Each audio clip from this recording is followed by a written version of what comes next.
In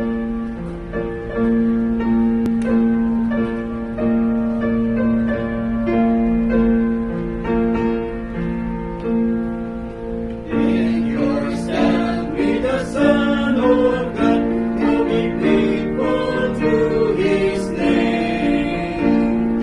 Plant your feet on the Word of God, it shall ever be the same.